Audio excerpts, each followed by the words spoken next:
Interesting story from the state of Massachusetts. A $70,000 a month GPS program has what has been dubbed a kill switch that allows state troopers to hide their location literally at the flick of a switch.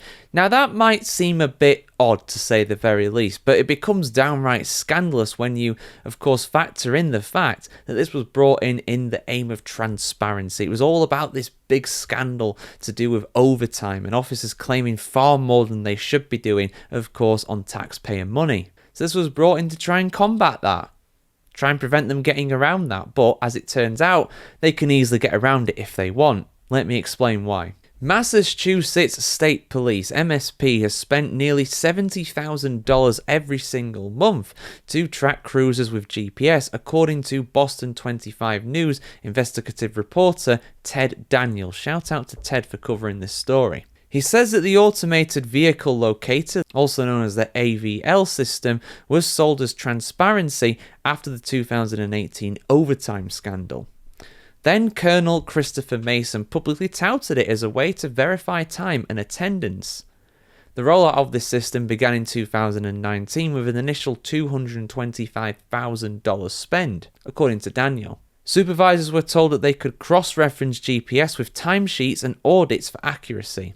On paper, this is what reform looks like. However, in practice, not so much. According to Daniel, with the flip of a switch, an MSP cruiser can disappear from AVL tracking. In every sense of the word, this is a kill switch when it comes to Jeep. A state police spokesperson told Daniel that the switches exist, quote, for sensitive investigations. But why is there a kill switch in the first place? What is the justification for this? Well, according to the police themselves, it can be to help keep these officers safe when their location could endanger troopers, witnesses, victims, or informants. And as it turns out, not all of the vehicles out there have them. Around 418 cruisers, which is just over 10% of what they currently have at the moment, have this switch. The rest of the 3,000 do not have this. Daniel's public records request to reveal which cruisers actually have these was denied, with the police citing officer safety. However, the police did share the policy language that limits when it can be used and in what situations.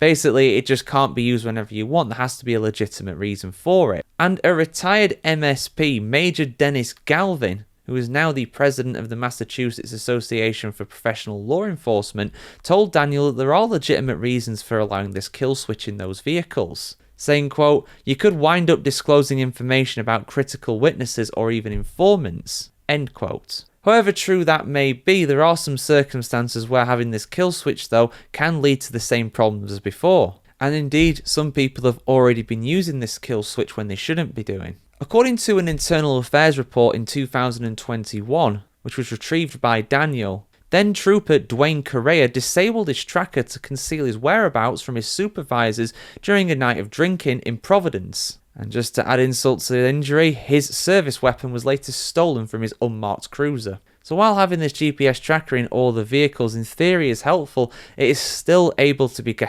officers are still able to get around this just by flicking the kill switch, and they can and have done this in the past. So it makes you think, what is actual real reform? What's the actual change here? Sadly, it seems to be very much a veneer rather than anything more substantial. But guys, get your thoughts on this in the comments below as always. Is this a good thing to have this tracker? Do they need to be more strict with it? Should they even have this kill switch in the first place? I want to hear what you have to say in the comments below as always. Like, share, comment, subscribe as always. Guys, have a fantastic day wherever you are in the world today, and we'll see you very soon.